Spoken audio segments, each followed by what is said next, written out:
Tardes a todos y a todas quienes son parte de la asignatura de Técnica Kinésica de Evaluación 1 de la carrera de Kinesiología de la Universidad Pedro Valdivia, tanto en la sede de Antofagasta como en la sede de Santiago. Bueno, ayer habíamos estado hablando principalmente de las estructuras anatómicas en este pilar óseo, en este pilar muscular y tendíneo y en este pilar neurovascular, que debían ser palpadas en los segmentos corporales de la extremidad superior y que hoy les toca a la extremidad inferior. Principalmente hoy vamos a ver cuáles son los elementos anatómicos que deberíamos palpar, tanto en la cadera, en la rodilla y en el tobillo y los cortejos. Principalmente, yo les decía que, bueno, hay un libro que es muy bueno para poder ver en el fondo esto, que yo se los recomiendo, búsquenlo, está en la internet disponible, si son buenos para buscar cosas, que es esta Atlas de Anatomía Palpatoria de Serge Teixa. Yo ahí después a la Naid le tengo que compartir unos libros que los tengo a mano, pero se los voy a compartir no a través de la vía oficial, sino que a través de una vía menos oficial que va a ser el WhatsApp. De hecho, te los voy a mandar al tiro ahora, que después a mí se me olvidan las cosas. Entonces, principalmente, bueno, no lo tengo aquí, está acá. Principalmente este libro de anatomía palpatoria que yo les recomiendo es este. Está acá. Espérenme un poquito, dejen que se me cerró la pantalla. Se lo voy a compartir inmediatamente a la estimada. Cátedra 1, no, este de extremidad no está acá. Textos, palpación, acá está. Atlas de anatomía humana, extremidad superior y inferior, ¿vale? Te lo voy a mandar al tiro. Profe, dígame. ¿El Hoppenfeld sirve? Sirve, pero no es un libro que sea exclusivo de anatomía palpatoria. El Hoppenfeld más es un libro de clasificación de patologías traumatológicas. En el Hoppenfeld, obviamente, hay una parte que es de evaluación, pero principalmente el libro trata sobre las patologías que hay en el aparato locomotor y un poco como cuál es la clínica de esas patologías. Es como la mirada del Hoppenfeld. Este libro que le estoy mostrando ahí en la pantalla, que de hecho está en la universidad, está en la universidad de manera física. De hecho, yo lo conocía, en la UPB lo conocí. Este es el libro, y este libro en verdad habla todo el detalle de lo que es palpatoria, entonces se lo voy a compartir ahora a la Anaí, y ella se los tendrá que hacer llegar. Porque no puedo lamentablemente subir cosas como libro ahí a la plataforma. Ya Anaí, ahí creo que te va ahora el libro, va uno.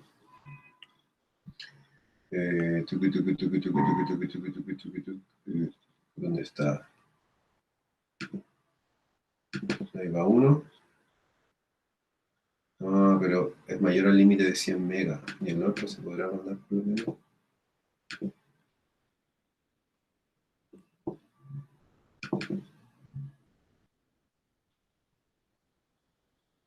También. No te lo puedo mandar por WhatsApp. Te va a pedir el correo. Ya te pedí tu correo ahí por WhatsApp, mándamelo, te lo voy a compartir por Google Drive después. Ya, pero este es el libro que yo les recomiendo un poco para poder hacer las observaciones y los reparos anatómicos que hay que palpar. Ahí. Yo se lo voy a mandar ahora a la Anaí cuando termine hoy día la clase, pero este es el libro. Sergio es un brasileño que hizo un libro de anatomía palpatoria. Ahí está, y tiene 2 tomos, extremidad superior e inferior. Bueno, vamos entonces hoy día a hablar de la cadera. Principalmente hay una cosa que yo valoro mucho más aún de la extremidad inferior sobre la extremidad superior, es que a veces, por ejemplo, a veces en la extremidad superior sucede que un paciente llega con un problema en la mano y el problema no está en la mano, es decir, la causa del dolor y la manifestación clínica está en la mano, pero la causa del problema no está en la mano, sino que, por ejemplo, está en el hombro, o está en el codo, está en un segmento más proximal. Porque como ustedes bien saben, los segmentos proximales tienen la función más de estabilidad para que la parte más distal de la extremidad pueda ser el movimiento específico. Eso es lo que sucede principalmente en la extremidad superior. Entonces, claro, llega un paciente con alguna manifestación o una serie de disfunciones a nivel de la extremidad, de la mano de la extremidad superior, y a veces uno en el planteamiento de la evaluación y del diagnóstico kinésico del paciente, se encuentra de que el problema no está en la mano, sino que el problema quizás tiene un origen en el hombro, porque el paciente tiene un manguito rotador dañado, porque tiene el hombro protruido, etc. Entonces, la solución del problema de la mano estaría más también en la integración de atención con el hombro. Sucede a veces, pero no siempre. Pero en la extremidad inferior, en el caso de la extremidad inferior, es mayoritario, es mucho mayor esa relación, porque al fin y al cabo, como la extremidad inferior es una cadena cinética cerrada, el último eslabón, que es el tobillo, que es el pie, tiene contacto con el piso, no es como la extremidad superior, que el último eslabón, que es la mano y los dedos, quedan libres, quedan en una cadena cinética abierta.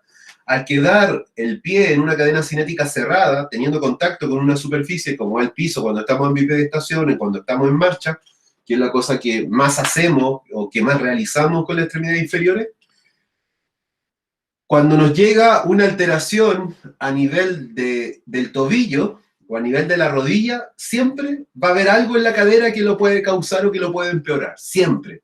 Es imposible y es bien difícil encontrar en una extremidad inferior que tenga alguna serie de disfunciones, solamente el problema donde el paciente manifiesta el dolor o la sintomatología.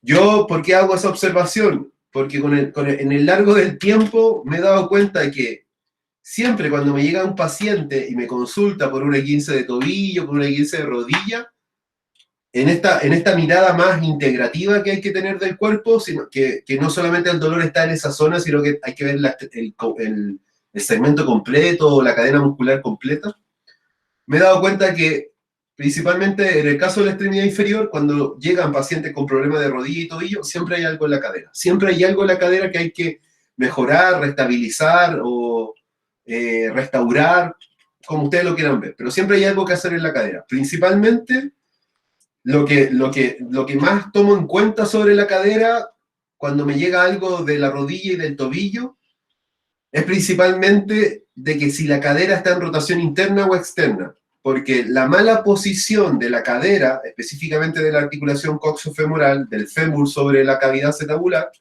genera una serie de disfunciones inferiores. Si yo tengo la cadera rotada interno, yo les pregunto a ustedes, a ver si me entienden la idea. Por ejemplo, si yo tengo un paciente que tiene una rotación interna de la cadera, que en el ítem anterior ya me di cuenta que tiene una rotación interna de cadera. ¿Cómo va a estar la rodilla? Si está la rotación interna de la cadera es notoria. ¿Cómo va a estar la rodilla? ¿Va a estar en valgo o va a estar en varo? Si hay una rotación interna de la cadera. ¿Qué creen ustedes? ¿Qué saben ustedes, en verdad? Que acá no hay que creer, acá es lo que saben. ¿Qué saben ustedes sobre la rotación interna de la cadera en la posición que puede llevar a la rodilla de valgo o varo? ¿Es un valgo lo que produce? ¿O es un varo una rotación interna? Un valgo. Un valgo, ¿cierto? Una rotación interna de la cadera va a producir un valgo y la mayoría de las veces cuando hay una rotación externa produce un valgo de rodilla. Obviamente eso va a depender del grado de compensación que ofrezca la tibia sobre el fémur, porque a veces ya tenemos el fémur rotado interno o externamente, pero no se observa un valgo o varo de rodilla porque la tibia compensa esa rotación interna y externa de la cadera. Entonces, mi consejo profesional y académico y como profesor es que cuando préstenle mucha atención a los segmentos proximales cuando tengan una alteración en la extremidad inferior. Igual háganlo en la extremidad superior, pero no tan quizás detallado o no siempre pensando en eso. Pero en el caso de la extremidad inferior, háganlo siempre porque siempre van a encontrar algo en el segmento proximal que se pueda arreglar, que se puede mejorar y que va a ayudar en la serie de disfunciones que podría manifestar un paciente en un segmento más distal como el tobillo o la rodilla.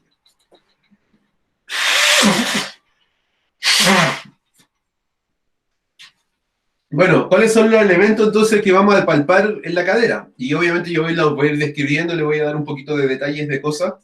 El primer reparo óseo que deberíamos tocar en la cadera es la cresta ilíaca. Principalmente la palpación de la cresta ilíaca se utiliza en una palpación por posición, es decir, la palpación de la cresta ilíaca principalmente describiendo e identificando cuál es la posición que tiene la cresta ilíaca sobre la otra, nos va a permitir a nosotros saber, por ejemplo, si el paciente está teniendo una inclinación de la cadera, si es que esa inclinación de la cadera es debida principalmente a una falta de control del glúteo medio. Recuerden que el glúteo medio, cuando no está haciendo el trabajo, principalmente genera una posición en la cadera que se llama la posición de Trendelenburg, que es como una cadera caída sobre la otra, una cadera inclinada. Y principalmente entonces la palpación de la cresta ilíaca, que es todo este borde superior del hueso coxal, donde usted agarra cuando antes bailaba lento. Toda esa zona se debe palpar, principalmente intentando de describir cuál es la posición de esa cadera, de esa cresta ilíaca sobre la otra, para poder hacer alguna hipótesis o análisis en torno a si la cadera está alineada o no, de manera transversal. Luego hay que palpar, porque esto está un poco ordenado, luego hay que palpar principalmente la espina ilíaca anterosuperior y la posterosuperior. ¿Por qué hay que palpar la espina ilíaca anterosuperior? Principalmente hay que palpar la espina ilíaca anterosuperior porque es la zona de origen del músculo cuádriceps. El cuádriceps se origina desde la espina ilíaca anterosuperior. Entonces, cuando existe un desgarro, una tendinitis, un síndrome un síndrome femoropatelar, cualquier alteración donde el cuádriceps obviamente, principalmente está con una hipertonía, la palpación de la espina ilíaca anterosuperior obviamente va a estar dolorosa. Entonces podría dar indicio quizá de que el cuádriceps le está ocurriendo una tendinopatía en su segmento proximal. En el caso de por posterior, debemos palpar la espina ilíaca posterosuperior. Principalmente la espina ilíaca posterosuperior se palpa porque es el punto de inserción o de origen de los isquiotibiales. Entonces, por eso que es importante palpar esa zona, porque al fin y al cabo también reconocemos cómo está estructuralmente ese músculo, específicamente ese tendón de ese segmento. Luego, desde el punto de vista también óseo, pero más desde una mirada más articular, hay que palpar la sínfisis púbica. La sínfisis púbica es lo que se va a palpar por debajo del ombligo y por encima de lo que es el aparato reproductor, tanto masculino y femenino. La palpación de la sínfisis púbica nos va a entregar información relevante en torno principalmente a una patología que le ocurre a esta estructura que se llama la pubalgia, ¿ya? La pubalgia, que es un dolor específico de la sínfisis del púbic, principalmente por un aumento de un cuadro inflamatorio en la articulación, en este tipo de articulación que es cartilaginosa. Acá principalmente el cartílago de la articulación se inflama, y la gran razón de la inflamación y de las disfunciones asociadas a una pubalgia va de la mano con los aductores. Principalmente toda la gente que sufre de pubalgia, les duele porque los tendones de los aductores, del aductor mayor y del aductor menor, traccionan la rama púbica, y eso genera la inflamación de esa articulación. Así que la palpación de la sínfisis púbica principalmente se hace y se realiza cuando los pacientes tienen una patología llamada la pubalgia, y que está originada principalmente por un acortamiento o una adaptación en acortamiento de los músculos aductores, que son los que hacen la ADD de la cadera. Luego hay que palpar por lateral de lo que es la epífisis proximal del fémur. Nosotros vamos a palpar un reparo óseo llamado el trocánter mayor. El trocánter mayor es importante de palpar en dos razones, yo diría. Una, porque es el sitio de inserción de los glúteos, del glúteo mayor, del medio y del menor. Por lo tanto, tiene un componente de rotación externa importante. De hecho, cuando nosotros encontramos una cadera que está rotada internamente en la evaluación postural, principalmente esa rotación interna de la cadera ocurre por una debilidad o una atrofia de los glúteos. Los glúteos no son capaces de mantener una estabilidad en la cadera que mantenga una rotación externa del fémur. Y en el caso del trocánter menor, que la palpación está ubicada más en la parte anterior del fémur, está ubicado en la cara anterolateral del fémur, principalmente se palpa esa zona porque es el sitio de inserción del psoas ilíaco. Entonces, la palpación del trocánter menor permite reconocer algún cuadro de tipo inflamatorio, principalmente una tendinitis, que podría estar experimentando este músculo que es el psoas ilíaco, que es uno de los músculos más importantes de la flexión de cadera.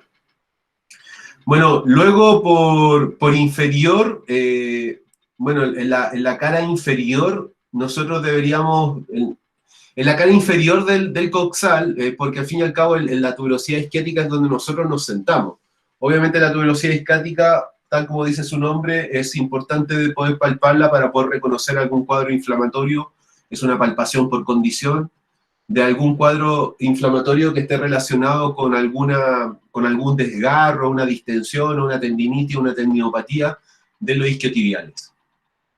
Luego, nosotros podremos palpar todo lo que es el borde lateral del sacro, o toda la línea articular que hay entre el sacro y el ilíaco, en donde está la articulación sacroiliaca, y la palpación de toda la superficie, que tampoco es que vamos a estar tocando la superficie, las caras medial y laterales del sacro y del ilíaco, sino que es la zona donde articulan estos dos huesos, que principalmente está rellenado con cartílago.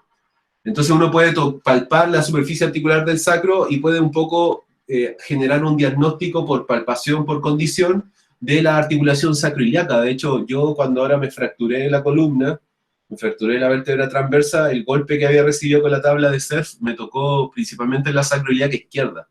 Entonces, el dolor en la sacroiliaca que tuve al principio, en verdad era muy, muy fuerte y me impedía hacer un montón de cosas, como sentarme, como ir al baño. Entonces, la sacroiliaca, cuando está sufriendo un trastorno, en verdad genera un cuadro doloroso que es bastante importante y te limita funcionalmente a mucho. Yo lo experimenté ahora, así que se lo comento, pero también lo había visto porque una vez me tocó ver una paciente que se había fracturado la pelvis en 4 partes. Entonces, en los dolores que sentía esa paciente posterior a ese accidente automovilístico era horrendo. La señora, la chica, me acuerdo, la pasó muy mal en el principio porque era mucho el dolor que tenía en la zona.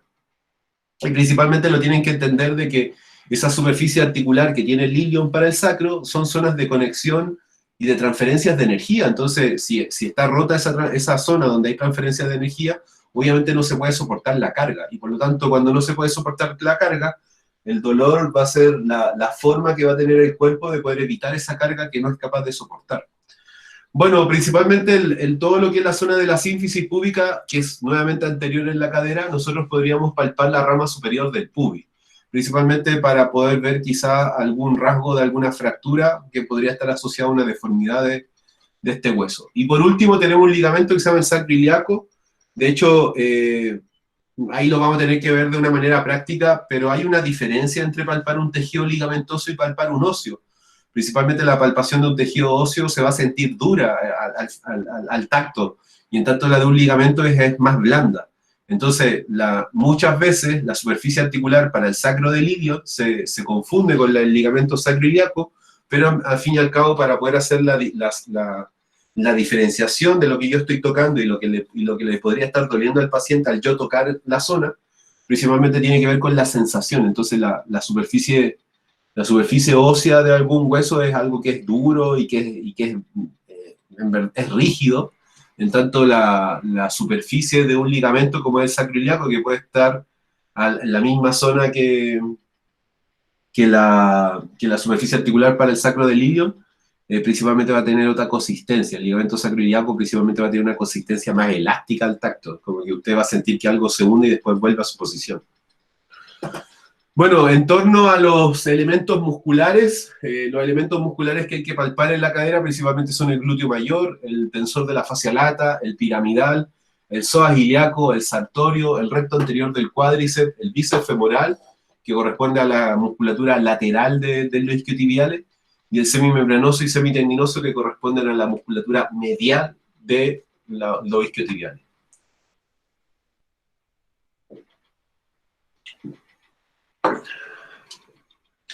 Bueno, ¿por qué hay que palpar el glúteo mayor? Principalmente el glúteo, para todos los músculos, bueno, casi todos los músculos de acá tienden a cortarse cuando están pasando por una disfunción. Es decir, cuando estos músculos están funcionando de manera inadecuada, principalmente ellos manifiestan espasmos. Recuerden que cuando uno palpaba músculo, les voy a mostrar la diapositiva, cuando uno hacía una palpación de músculos, cuando uno hacía una palpación muscular, uno podía en el fondo definir cuál era la condición del músculo. Si había una condición muscular involuntaria, la hipertonía disminuía inmediatamente cuando la superficie estaba apoyada podía haber un aumento del tono principalmente por una acumulación de elementos químicos posteriores quizás a la ejecución de un ejercicio físico. Podría ser una condición muscular voluntaria, es decir, el tipo se coloca tenso muscularmente porque al fin y al cabo es su método de protección, y después sucede que los músculos pueden estar cortos, pero ya un acortamiento adaptativo porque el sujeto lleva en una misma posición quizás mucho tiempo, no en una posición en cama o acostado o postrado, sino que me hablo en una posición como, por ejemplo, no es que yo toda la vida, por ejemplo, usé taco, o toda la vida, por ejemplo, me tocó una vez una señora había usado durante toda su vida taco porque era muy bajita, y la persona le sacaba ahí los tacos y quedaba en punta de pie, no podía apoyar el talón porque ya había un acortamiento adaptativo ahí de la musculatura. De hecho, tenía unos gemelos gigantes. Por ejemplo, lo planteo igual ese acortamiento adaptativo en una persona que ha trabajado toda su vida en el mismo lugar de trabajo. Entonces, obviamente, la postura que tiene está asociada a la actividad laboral que realizó quizás durante toda la vida. Entonces, en la palpación del tejido muscular nosotros podemos encontrar hipotónico, hipertónico, espasmo, fibrositis, hipertrofia y depósitos musculares. Principalmente toda la musculatura que corresponde a la cadera, nosotros siempre nos vamos a encontrar con una condición de hipertonicidad o de espasmo de esta musculatura. No la vamos a encontrar casi nunca atrofia. En algunos casos la podemos encontrar atrofia, como por ejemplo quizá en un paciente obeso o sedentario, pero la mayoría de los pacientes que vemos van a tener una condición más de acortamiento adaptativo. Y ahí se lo voy nombrando cuál le corresponde cuál cosa. Bueno, principalmente el glúteo mayor se palpa debido a que este músculo se va a acortar cuando está en disfunción, y principalmente cuando se acorta este músculo genera una condición de una rotación externa mantenida. El paciente es incapaz de rotar interno porque este músculo lo tiene contracturado. Entonces, muchas veces la permanencia de un glúteo mayor en espasmo después va a generar que el paciente, cuando haga ABD, se va a generar o se va a sentir con una especie de peñiscamiento. Así que es súper importante tocar el glúteo mayor, ver cuál es el estado, masajearlo y quizás después hacer alguna serie de elongaciones cuando se encuentre en una etapa disfuncional. Luego tenemos el tensor de la fascia lata. Como ustedes saben, el tensor de la fascia lata es un músculo que está ubicado en la cara lateral del muslo. Es un músculo que no está conformado en un 100% por músculo. De hecho, el músculo está ubicado solamente arriba, en la parte más proximal de la cadera, porque la mayoría del músculo es una fascia. La mayoría el músculo en verdad es una parte pequeña de la parte superior, de la parte proximal del hueso del fémur o del muslo, y todo el resto en verdad es una banda tendinosa bastante gruesa, muy delgada, que le da un sostén al muslo y a la cadera de manera lateral. Entonces, la parte proximal de esta estructura es muscular, pero la parte distal de esta estructura, que es la fascia lata en sí, es una estructura que tiene más consistencia de tejido conectivo, es decir, es una fascia, de hecho. Bueno, a interno de lo que corresponde al glúteo mayor, nosotros deberíamos ser capaces de palpar una musculatura que se llama piramidal. En verdad, es difícil tocar el piramidal porque hay que tener la capacidad sensitiva de palpar y sentir las cosas que están por debajo del otro músculo, que es el glúteo mayor. Pero el piramidal es muy importante de poder palparlo porque el piramidal es un músculo que es atravesado por el nervio ciático. Entonces, cuando los pacientes manifiestan que están sintiendo un lumbago o alguna sensación de parestesia en la extremidad inferior, la palpación del piramidal o del pisiforme, que también se le llama, piriforme, es importante porque si yo me encuentro con un piramidal que está contracturado o que está tenso, principalmente lo que va a suceder es que se va a comprimir el nervio ciático, y al comprimirse el nervio ciático aparece toda la sintomatología típica de un cuadro de dolor lumbar bajo, que son estas sensaciones de hormigueo y parestesia, principalmente en las caras posteriores del muslo y la pierna. Entonces, la palpación del piramidal me podría permitir a mí reconocer si, por ejemplo, diferenciar una patología que podría tener una causa más proximal, como podría ser una hernia del núcleo pulposo, o una discopatía de una patología más distal, como podría ser esta, que es solamente el acortamiento de un músculo que es atravesado por un nervio. Luego, tenemos el psoas ilíaco. Bueno, la palpación del psoas ilíaco que se realiza en el abdomen y que tampoco da una seguridad palpatoria, porque la mayoría de las estructuras que nosotros tocamos no las tocamos de manera directa, las palpamos desde la piel. Es una habilidad en verdad palpar y que debe ser entrenada, te la deben enseñar, pero que después debe ser practicada múltiples veces para poder tener la capacidad de poder hacer la diferenciación y tener la seguridad si realmente estáis tocando lo que quieres tocar. Y de manera indirecta, porque nunca el contacto es directo con la estructura, siempre estamos a través de la piel. Entonces el psoas ilíaco se palpa principalmente en aquellos pacientes que puedan tener algún problema manifestado de acortamiento en la flexión de la cadera, pero principalmente este músculo se palpa en los pacientes que tengan problemas lumbares. El psoas ilíaco es un músculo que es flexor de cadera y ese es uno de los músculos que mantiene la anteversión pélvica, es decir, es un músculo lordótico. Es un músculo lordótico de manera secundaria porque es lo que hace esa anteversión. Principalmente lo que hace es un poco mantener el estado de anteversión pélvica que debe tener la pelvis. Así que la palpación del psoas ilíaco guarda relación más que nada con procesos dolorosos que están asociados al síndrome de dolor lumbar. Luego tenemos una banda que va por anterior del muslo que se llama sartorio. El sartorio es un músculo muy delgado, muy pequeño, que va desde la espina ilíaca anterosuperior, desde la parte más anterior de la cresta ilíaca, y se inserta específicamente en el platillo tibial medial, en la parte anterior del platillo tibial medial, en un tubérculo que se llama el tubérculo de Yerdi. Entonces la palpación del sartorio, principalmente en su parte distal, es importante porque una contractura, una situación de espasmo del sartorio va a tener a un paciente con una manifestación clínica en la rodilla, es decir, uno cree que el paciente tiene algo en la rodilla, pero el problema de la rodilla está causado por este músculo que es el sartorio y que tiene un recorrido muy extenso por toda la cara anterior del muslo, y que principalmente cuando está en alteración esta musculatura, el paciente lo que manifiesta son dolores y sintomatología en la rotación interna y externa de la rodilla. Bueno, el recto anterior del cuádriceps no hay que abordarlo mucho en lo que significa para la cadera y lo que significa principalmente para la rodilla. El cuádriceps junto con los isquiotibiales son los músculos más importantes del componente mecánico de flexión y extensión de rodilla y obviamente de flexión y extensión de cadera. Principalmente el cuádriceps es el músculo que va a estar ubicado en la parte anterior del muslo y la palpación de él ojalá tiene que ser capaz de poder diferenciar los tres bastos, la condición en la que se encuentra tanto el vasto lateral, medial, intermedio y anterior.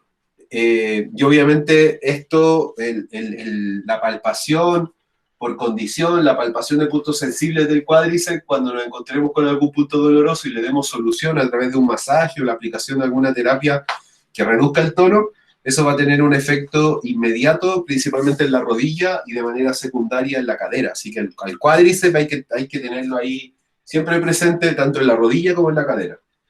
Y al otro es que no hay que que no hay que mirarlos porque a veces, habitualmente nosotros los kines como que le dábamos más énfasis a un músculo que a otro, entonces como que al principio nosotros nos enseñaban que el cuádriceps era el músculo más importante de la rodilla y trabajábamos el cuádriceps de todas las maneras, sabíamos ejercicio del cuádriceps, elongación del cuádriceps, tratamientos para el cuádriceps, y como que siempre cuando queríamos arreglar la rodilla, todo era el cuádriceps, pero hoy en día se reconoce que, bueno, el cuádriceps es un músculo importante, pero también trabaja con otros músculos de manera sinérgica, y que son los isquiotibiales.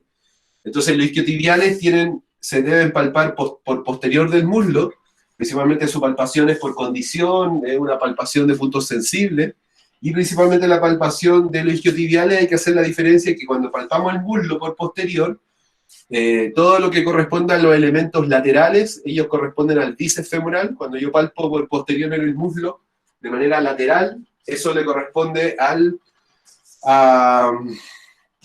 bíceps femoral. En tanto, cuando yo palpo todas las estructuras que están posteromediales, en la pierna, en el muslo, perdón, eso vendría a ser el semimembranoso y semitendinoso. Una cosa importante de tener en cuenta sobre el semimembranoso y semitendinoso es que el semitendinoso es una estructura superficial, en tanto el semimembranoso es profundo, por lo tanto, en toda la cara en la cara posteromedial del muslo, en la cara posterior del muslo, yo puedo tocar casi en todo su recorrido al semitendinoso, pero en la parte final es solamente donde puedo tocar el semimembranoso, porque al ser un músculo profundo del otro, obviamente yo no lo puedo tocar porque tengo otro encima. Y bueno, el último es el ligamento sacroiliaca, que obviamente corresponde a la misma zona donde es la superficie articular para el sacro del ilio, ¿ya? Y los elementos vasculares o neurovasculares que hay que palpar ahí en esa zona, principalmente el nervio ciático, que de hecho se puede palpar saliendo del piramidal. Luego una arteria que se llama la arteria inguinal, que es la arteria que está ubicada en la ingle, por la parte anterior, me sirve para poder medir el pulso arterial. Y luego tenemos otra arteria que es la arteria femoral, que principalmente es una arteria que la podemos palpar por la cara posterior del muslo. Y que obviamente las arterias me entregan mucha información sobre irrigación sanguínea, y en el caso del nervio ciático me sirve a mí para poder ver la sintomatología del paciente y ver si siente lo mismo cuando le toco el nervio, porque hay pacientes que le van a llegar pacientes diciendo, mire, tengo síntomas neurológicos como hormigueos, pero al fin y al cabo, cuando nosotros le hacemos las pruebas neurológicas, resulta que al fin y al cabo no hay ninguna manifestación clínica positiva de esos trastornos neurológicos.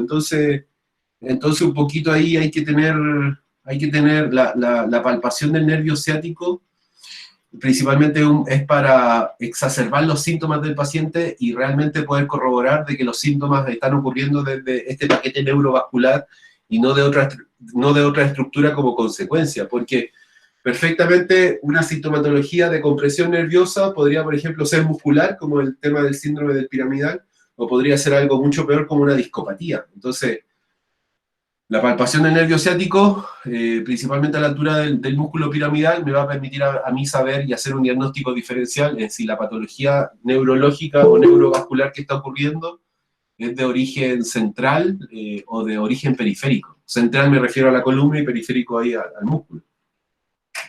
Bueno, y después hay dos arterias que me sirven para medir el pulso en la extremidad inferior. Me ayudaría quizás, no ayuda mucho en la clínica, pero ayuda mucho quizás en una atención de urgencia para poder saber el estado de la pierna mientras llega la ambulancia. La arteria inguinal se toma el pulso principalmente en la cara anterior de la ingle y la arteria femoral principalmente en la cara anterior del muslo. Rodilla. Aguántenme un poquito, voy a mandar un sorbo de Red Bull. No me gusta esta clase a mí porque esta clase habitualmente la hacía de manera presencial, entonces íbamos viendo los reparos óseos y los elementos musculares mientras yo lo iba mostrando. Ahora no se puede, como hablar de algo que no vemos. Déjame un poquito, me irá a sonar y vengo al tiro. Vale, darle a la rodilla.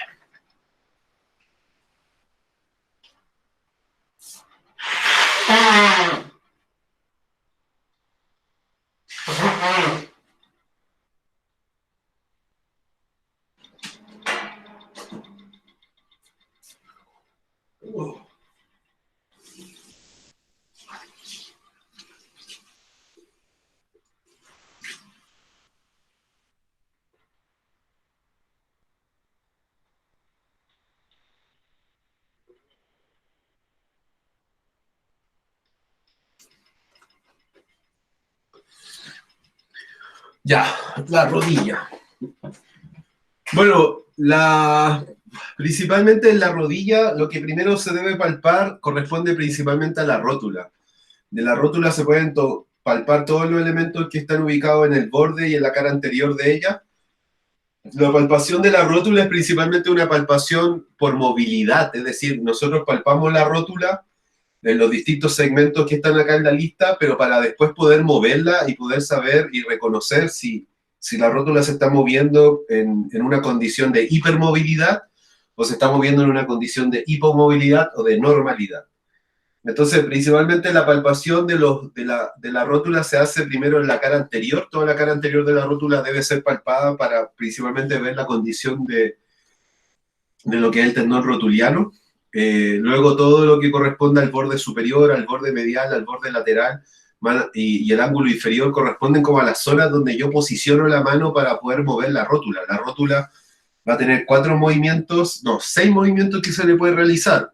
Se le puede deslizar hacia superior, se le puede deslizar hacia medial, se le puede deslizar hacia lateral, se le puede deslizar hacia inferior y se le puede hacer una especie de algo que se llama balanceo, que es como como la rótula tiene una cresta interósea en la cara posterior, se puede balancear en esa cresta ósea y se puede abrir medialmente o se puede abrir lateralmente. Entonces hace 6 movimientos: deslizamiento superior, medial, lateral, inferior, y estas oscilaciones o estas inclinaciones que hace, que principalmente son aperturas mediales y laterales desde la cresta interósea, que está en la cara posterior de la rótula, hacia las caras mediales y laterales respectivamente.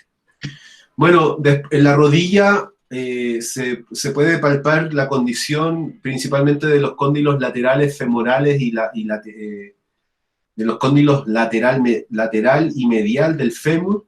Principalmente los cóndilos son importantes de tocar y pueden ser palpados cuando existe una condición de un cuadro clínico que está asociado a la compresión de esta estructura, como por ejemplo una artrosis. Y principalmente los cóndilos laterales y mediales del fémur se deben palpar principalmente quizás para poder ver la condición en la que se encuentra la estructura de la palpación cuando también hay un daño meniscal. Lateralmente a los cóndilos nosotros vamos a poder palpar una estructura que es muy similar a la que está en la ulna y en el radio, que son los epicóndilos. Entonces, en el caso del fémur hay un epicóndilo lateral y hay un epicóndilo medial. ¿Por qué son importantes tocar los epicóndilos lateral y medial del fémur? Porque son los puntos de inserción de los gemelos, de los gastronemios. Entonces, cuando existe un cuadro de tendinitis aquiliana o existe alguna disfunción a nivel de los gemelos, de los gastronemios, del tríceps sural, la palpación de los epicóndilos puede en el fondo hacer la diferencia en si el trastorno ocurrió en el origen o en la inserción. La mayoría de las lesiones, eso sí, del tendón de Aquiles ocurren más que nada en la parte donde se inserta el tendón, es decir, en la tuberosidad calcánea. Bueno, luego podemos palpar una fosa llamada la fosa rotuliana. Principalmente la palpación de la fosa rotuliana se debe palpar con una rodilla que está flectada. La rodilla está flectada y por lo tanto cuando la rodilla está flectada, la rótula desliza hacia inferior. Al tener la rótula en inferior va a quedar un espacio ahí y ese espacio se llama la fosa rotuliana del fémur. Esa fosa rotuliana del fémur es importante de palpar porque ahí hay harto elemento de tipo bursa, ¿ya? La rodilla tiene 4 bursas, tiene una lateral, una medial, una inferior y tiene una retro superior, así como detrás un poco de la rótula. Entonces la palpación de la fosa rotuliana principalmente permite conocer el estado de esas bursas y poder valorar el cuadro inflamatorio que puede tener la rodilla. Luego tenemos la tuberosidad anterior de la tibia, que corresponde a una pequeña protuberancia que está alojada en la parte anterior de la tibia, muy cercana a los platillos tibiales. La tuberosidad anterior de la tibia es muy importante de palpar porque es el sitio de inserción del cuádriceps. De hecho, hay una patología llamada Osweiss-Latter, donde la tuberosidad anterior de la tibia se desprende por la fuerza de tracción que realiza el tendón del cuádriceps en la zona. Entonces, siempre cuando se encuentren con un dolor en la tuberosidad anterior de la tibia, lo deben asociar al tendón rotuliano, y al estar asociado al tendón rotuliano, obviamente no deben dejar de mirar cuál será el estado de la palpación del cuádriceps. Bueno, el tubérculo de Gerdy está ubicado principalmente en la cara anterior lateral. Me había equivocado recién, había dicho que estaba en la cara anterior medial. Bueno, el tubérculo de Gerdy está en la cara anterior lateral de la tibia, específicamente en el platillo tibial lateral. Y el tubérculo de Gerdy principalmente es en la zona donde se van a insertar algunos ligamentos, algunas fibras del ligamento colateral lateral. Luego está la palpación de la cabeza de la fíbula. La palpación de la cabeza de la fíbula es importante porque es una palpación por movilidad también.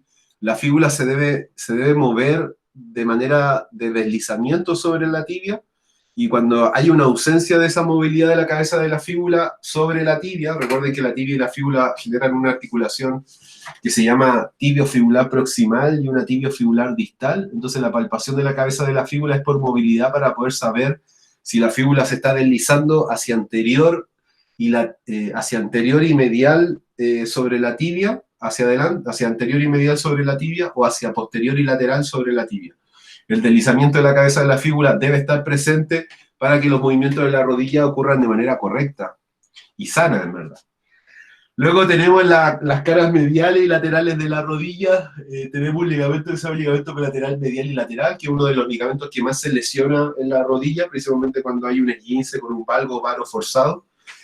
Bueno, la palpación del ligamento medial, del ligamento colateral medial, debe estar relacionado que en la medida que yo hago una exploración profunda de este ligamento, es decir, palpo de manera profunda y fuerte, a veces el ligamento colateral medial está conectado con el menisco medial y con el ligamento cruzado anterior, en lo que se conoce la tríada de la muerte o la tríada maldita. Entonces, la palpación del ligamento colateral medial está muy relacionado con lo que es la palpación o más que la palpación del menisco, con algún cuadro meniscal donde haya una manifestación de dolor en el ligamento colateral medial. Es decir, el ligamento colateral medial no solamente duele por algo propio de él, como podría ser un esguince, sino que también duele y está doloroso a la palpación cuando sus otras estructuras con las cuales está adherida también están pasando por un cuadro inflamatorio, como en el caso del ligamento cruzado anterior y posterior. Obviamente el ligamento cruzado anterior y posterior no se puede palpar porque están ubicados en la parte más interna de la rodilla o de la cápsula articular. Bueno, el ligamento colateral lateral cumple con la misma, pero con la diferencia de que él está libre, él está fuera de la cápsula de la temporofibular, de la femorotibial, entonces no participa y no tiene ninguna relación con los meniscos. Y los meniscos se pueden palpar, pero solamente en la parte anterior, porque cuando uno hace una flexión de rodilla, deja como unos espacios anteriores y que puede ser por sobre los platillos tibiales, y esa parte superior a los platillos tibiales correspondería principalmente al cuerno anterior del menisco medial y lateral. Y ahí un poco se puede saber el estado del menisco de una manera palpatoria. Músculos. Bueno, obviamente tenemos que tocar el cuádriceps y tenemos que tocar acá hay 3 bastos del cuádriceps porque el profundo no está, se puede palpar, pero solamente de manera indirecta. Entonces palpamos el vasto lateral, el recto anterior, el vasto medial del cuádriceps. La palpación del cuádriceps obviamente guarda relación con lo mismo que la cadera, en la búsqueda de una situación de espasmo que podría estar afectando la mecánica de rodilla o de cadera. Bueno, en la rodilla también se pueden palpar los aductores, que corresponden a todos estos músculos que están ubicados en la cara medial del muslo, y que su palpación es muy relevante porque puede estar asociado principalmente a unos cuadros inflamatorios a nivel del pubis, que se llama la pubalgia. Los aductores, yo me he dado cuenta que cada vez que los palpo en un paciente que tiene un problema de rodillas, siempre duelen, casi siempre duelen. Principalmente el aductor menor, que es el que está ubicado más abajo y que está muy cerca de la cara medial de la rótula. Ese es que siempre duele. Cuando uno toca esa zona, genera mucho dolor de los aductores, específicamente del aductor menor. Luego, la palpación el tensor de la fascia lata es lo mismo. Recuerden que, vamos a parar un ratito de nuevo, que me canso en la silla todo el día. Principalmente la palpación del tensor de la fascia lata, tal como decía en la cadera, es importante porque hay una patología en la rodilla que se llama el síndrome femoropatelar, que es principalmente cuando la rótula se desplaza hacia lateral por un acortamiento de este tensor, de este músculo que se llama tensor de la fascia lata. Entonces, la palpación del tensor de la fascia lata muchas veces puede ser dolorosa en aquellos pacientes que tienen problemas en la rodilla, porque es un músculo que se tiende mucho a hipertrofiar, o sea, no a hipertrofiar, sino a colocarse en situación de espasmo y hipertonía cuando le está ocurriendo una disfunción en la rodilla. Bueno, otro de los músculos importantes de palpar es el popliteo. Bueno, el popliteo es un músculo muy pequeño, muy chiquito, que está ubicado en la parte posterior de la rodilla. Es un músculo que es rotador interno. Entonces, todos los pacientes que no pueden hacer extensión, es rotador interno y flexor. Entonces, todos los pacientes que no pueden completar, acá les doy un tips, todos aquellos pacientes que no puedan extender la rodilla, siempre el músculo que le deben echar la culpa es al popliteo. La mayoría de las veces los últimos rangos de extensión de rodillas se consiguen a través del masaje de este músculo que es el popliteo, que está ubicado con una disposición media diagonal atrás de la rodilla. Pero la palpación del popliteo principalmente libera en un gran porcentaje la extensión de la rodilla, así que hay que tenerlo en cuenta. Cuando el paciente tiene la rodilla rotada interna y podría tener quizá una condición de valgo, lo invito a tocar el popliteo de esos pacientes y se van a dar cuenta de que es un músculo que siempre está muy doloroso porque él es el que saca a la rodilla de la posición de inercia, es decir, él es el músculo que genera de alguna manera la primera parte de la marcha. Luego del popliteo, bueno, vamos a poder palpar los isquiotibiales. Recuerden que los isquiotibiales laterales son el bíceps femoral y los mediales son el semitendinoso y semimembranoso.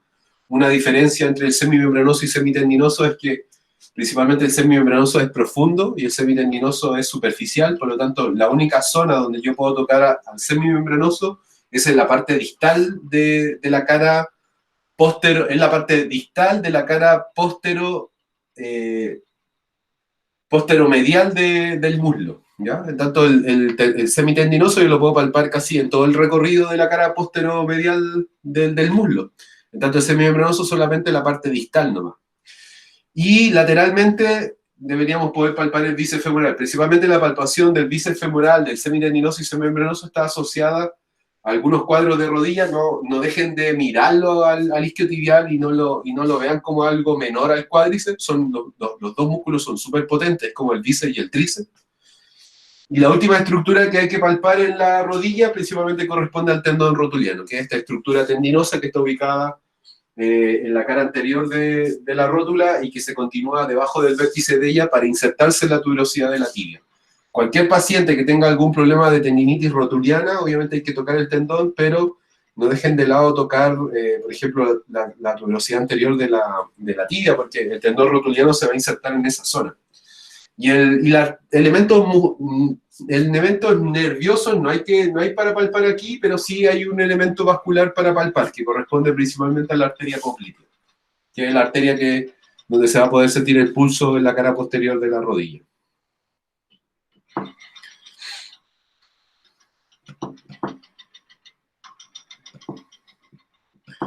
¿Ya? Así que eso sería rodilla. ¿Ya?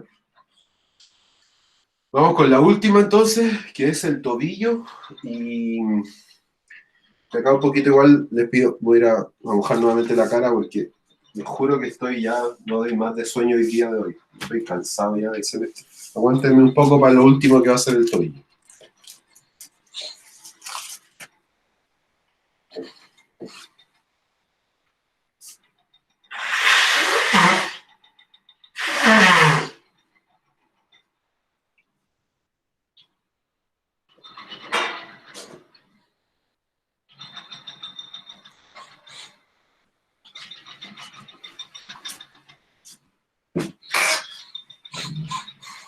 Ya. Sí, vaya nomás, Ian. Vamos a hacer todo lo posible para clavar las clases presenciales que se van a hacer acá en Antofagasta para que ustedes en Santiago las puedan ver. Así que eso yo lo había comentado antes de que usted llegara ahí hoy día a la clase. Y la Isca quizá le pueda contar un poco lo que yo le comenté antes en la clase. Pero vaya nomás al médico que le vaya bien. Bueno, tobillo ahora. Bueno, el tobillo, los elementos que se pueden tocar del tobillo principalmente son el malleolo lateral y el malleolo medial, que es el tibial y fibular. Principalmente la palpación de los malleolos guardan relación con la observación y la palpación y de alguna deformación en la tibia y en la fíbula que puede estar relacionada con una fractura. Principalmente la fíbula, el malleolo fibular casi siempre se fractura cuando hay esguince por abulsión, cuando el esguince del tobillo es tan fuerte y se genera un contacto con la como con la cabeza de la fíbula con el piso, eso genera una fractura de la fíbula. De hecho, le voy a mostrar una foto de una paciente que hace poquito la estuve atendiendo antes de entrar a clase y que había tenido una luxofractura de tobillo. De hecho, yo me encontré con el tobillo así antes de que la intervinieran quirúrgicamente. Aguántenme.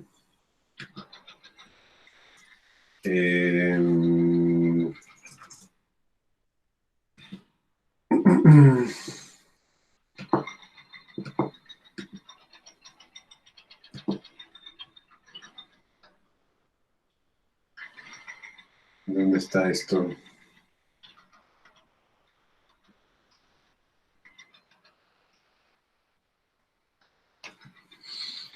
Voy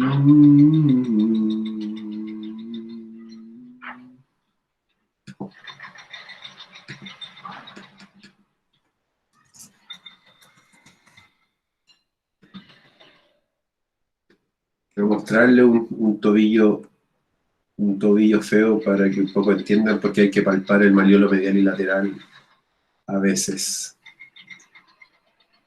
Lo debo tener por aquí.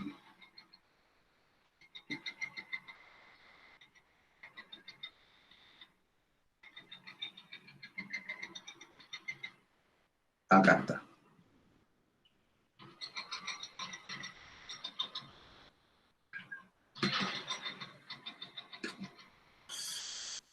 Hace un tiempo atrás, bueno, me encontré con ese tobillo. Entonces, esto es una luxofractura de tibia peroné. La tibia se luxó hacia anterior sobre el astrágalo. De hecho, y principalmente la fíbula se fracturó en 3 partes en lo que corresponde al malleolo lateral.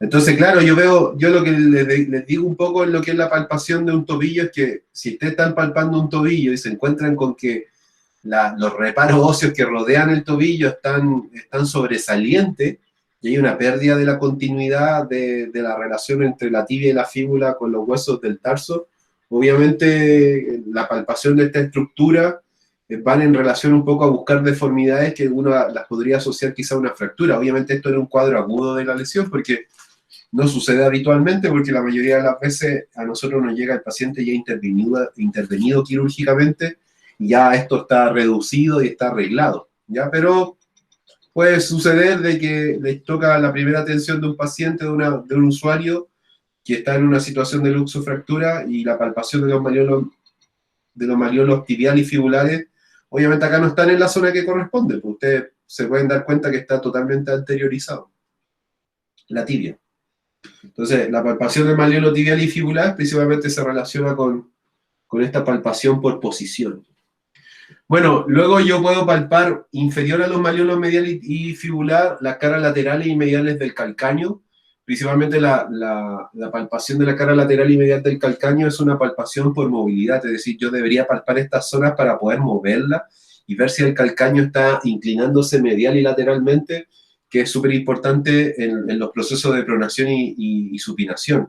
Por ejemplo, si yo tengo un pie pronado, lo más probable es que el calcáneo va a estar inclinado hacia lateral, y cuando tengo un pie supinado, lo más probable es que el calcáneo va a estar inclinado hacia medial. Entonces, la palpación del calcáneo es más que nada una palpación por movilidad para ver si el calcáneo está posicionado en una manera correcta que no afecte y no afecta la marcha. Bueno, la tuberosidad calcánea corresponde principalmente a la zona donde se inserta el tendón de Aquiles o el tendón gemelar o el tendón del tríceps sural, el tendón aquiliano. Y obviamente la palpación de esa tuberosidad calcánea guarda relación quizás con un cuadro inflamatorio que pueda estar siendo llevado a cabo en el tendón de Aquiles. Así que la palpación de la tuberosidad marca mucho un proceso inflamatorio tendinoso a nivel de ese tendón. Y obviamente la palpación de la tuberosidad aquiliana también podría servir, por ejemplo, en el caso de que hubiera una rotura completa de esa estructura tendinosa. Bueno, también podemos tocar el borde anterior del astrágalo, principalmente el borde anterior del astrágalo también es una palpación por movilidad. El astrágalo, si ustedes bien saben, es el único hueso, es uno de los huesos del cuerpo que no tiene inserción ni ligamentosa ni muscular. No se llega a insertar nada de este hueso, entonces está libre. Entonces la palpación del astrágalo anteriormente principalmente permite para poder hacer movilizaciones pasivas o ajustes de este hueso cuando haya alguna alteración de la dorsiflexión y plantiflexión del tobillo. Bueno, yo puedo palpar también la epífisis distal de la tibia y de la fíbula, en la misma relación que les comentaba antes de poder buscar una malformación en la zona cuando ocurra algún cuadro de fractura. Y luego nosotros en la cara medial, en las caras lateral de la tibia y en la cara medial de la fíbula distalmente, nosotros podríamos tocar y palpar la escotadura fibular de la tibia o la escotadura tibial de la fíbula, que es la zona donde la fíbula y la tibia se articulan para formar la mortaja tibio-fíbula-astragalina.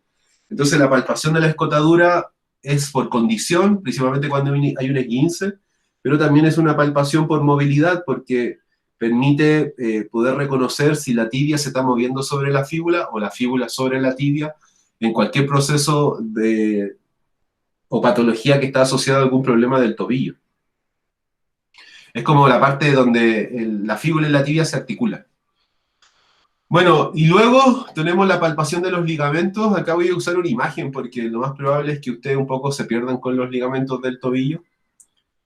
Entonces voy a usar una imagen que les muestra cuáles son los ligamentos del tobillo. Obviamente la palpación de los ligamentos del tobillo está asociado a los cuadros clínicos de esguince medial y laterales que sufren los pacientes por un proceso de hiperinversión o de hipereversión del tobillo. Entonces les quiero mostrar una imagen del néter para que nos ubiquemos en el espacio donde está la palpación de esos ligamentos. Extremidad inferior. Artrología, extremidad inferior.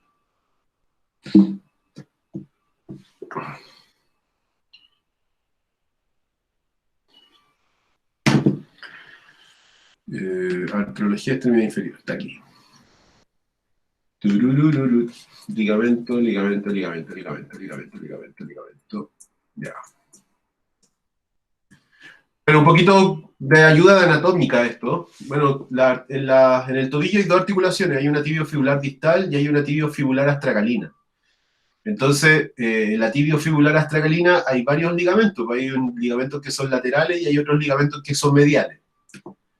Entonces, principalmente, los ligamentos que hay en el tobillo son los que vemos acá en esta imagen del néter. Entonces, los ligamentos que son mediales, voy a hablar primero de los ligamentos que son laterales, ¿ya? Entonces, los ligamentos laterales son tres. Nosotros tenemos un ligamento lateralmente en el tobillo, en la cara lateral del tobillo tenemos tres ligamentos. Tenemos un ligamento anterior, un ligamento medio y un ligamento posterior. El ligamento anterior se llama fíbulo astragalino anterior, principalmente corresponde a ese ligamento, este que está acá adelante, ese, vamos a aumentar. Principalmente corresponde a ese. Entonces, yo después obviamente en el paso práctico les voy a mostrar dónde palpar el ligamento, pero si yo quiero palpar, yo más o menos sé que ustedes deberían estar bien ubicados en el malleolo lateral o fibular, o deberían poder palpar el malleolo fibular y lateral. Si yo hago una palpación desde el malleolo fibular hacia anterior, yo debería estar palpando el ligamento fíbulo astragalino anterior. Es el que más se guinza. La mayoría de los esguinces del tobillo laterales generan un daño del fíbulo astragalino anterior. ¿Por qué? Porque como el proceso patomecánico que lesiona o que genera el esguince es una inversión del tobillo, la inversión del tobillo genera un deslizamiento anterior del astrágalo y es el astrágalo por la parte posterior a este ligamento que lo daña. Así que uno debería palparlo ahí. Luego tenemos el fíbulo astragalino posterior, que sería el que está ubicado desde el malleolo fibular hacia la cara posterior de, si no me equivoco, del astrágalo, claro, fíbulo astragalino posterior. Y me había equivocado recién, yo había dicho que acá no se insertaba el ligamento, no. El astrágalo es un hueso donde no se insertan tendones de músculos, ¿ya? Y luego del malleolo fibular hacia abajo tenemos el fíbulo calcáneo, ¿ya? Entonces esos son los tres ligamentos de la cara lateral. Yo acá les voy a, como todavía no les comparto este PowerPoint, lo aprovecharé. Estos son los laterales. Son los tres laterales que yo puedo palpar. Bueno, anterior, posterior y lateral, lateral. Y luego tenemos los ligamentos que son mediales.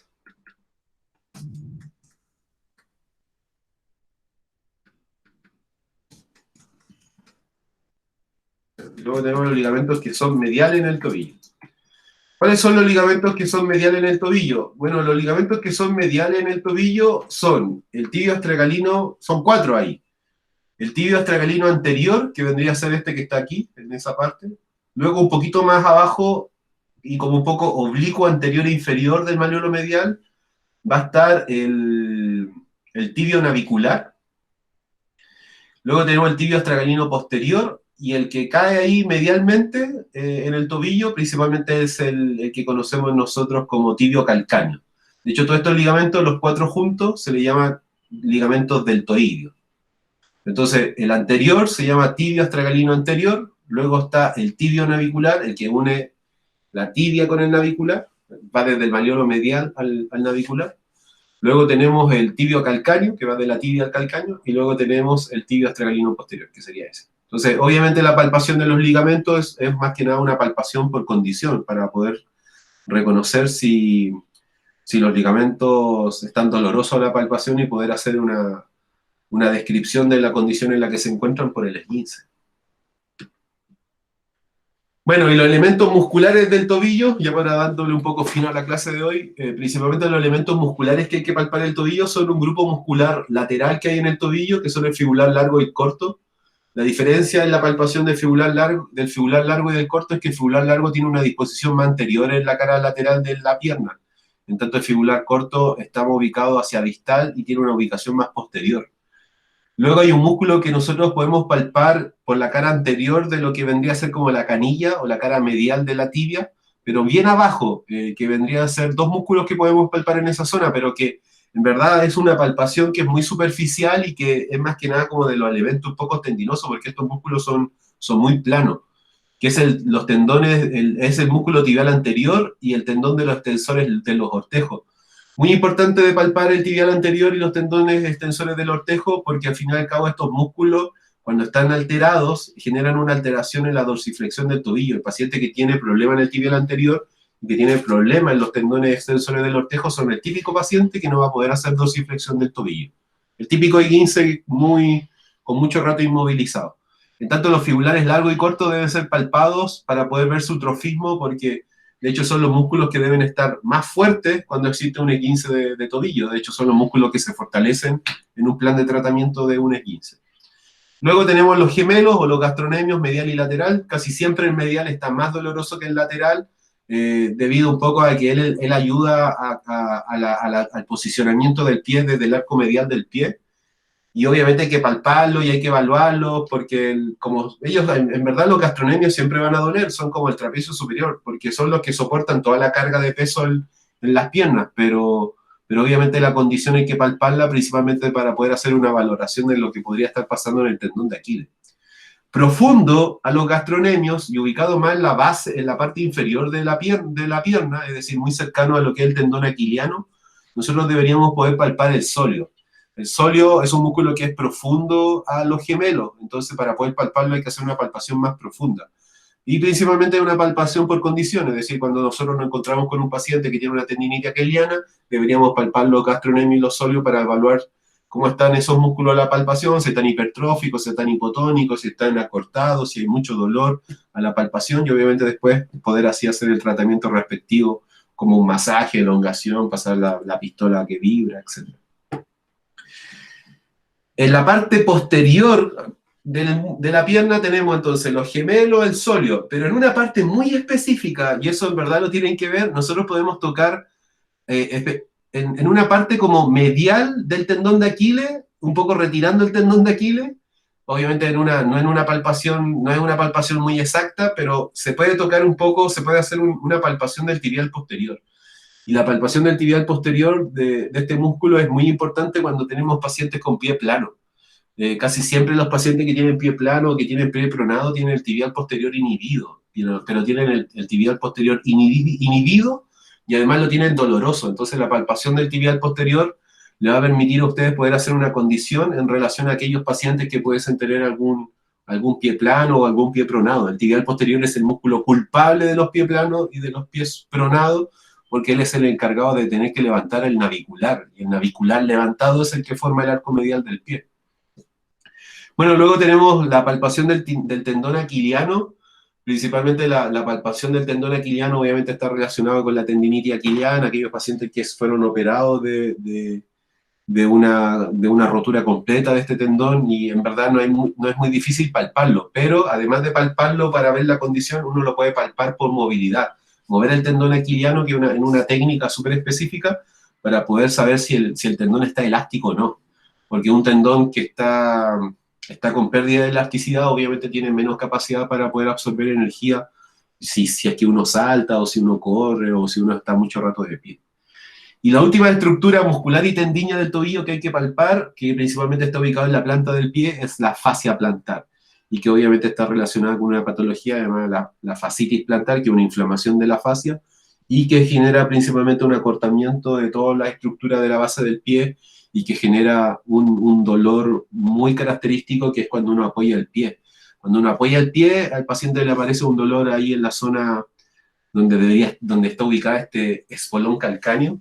Entonces la palpación de la fascia plantar en aquellos pacientes obviamente es importante para poder reconocer la condición de la estructura y poder así establecer un tratamiento, un pronóstico y ver la evolución frente a ese dolor de esa estructura.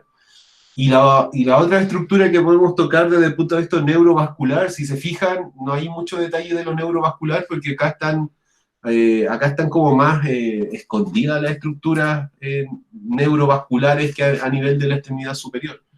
Y una de las estructuras que podemos palpar desde el punto de vista vascular, principalmente es la arteria fibular que está ubicada en la cara lateral de la pierna. Y que obviamente eso me da a entender a mí si es que está llegando sangre de manera correcta a la zona. Eso. Oye, en verdad que es súper agotador hacer esta clase hablando tanto sobre el reparo óseo y sacando las ideas que uno tiene sobre estos elementos en la palpación. Yo, como les decía, para mí esta clase lo que yo hacía habitualmente era, iba hablando de cada uno de los reparos, pero inmediatamente en el laboratorio lo mostraba como palpar y mostraba tanto la palpación por movilidad como la palpación por condición y la palpación por posición cuando la estructura lo poseía. Pero yo creo que la mejor forma para los chicos que no van a poder estar presentes en esta clase presencial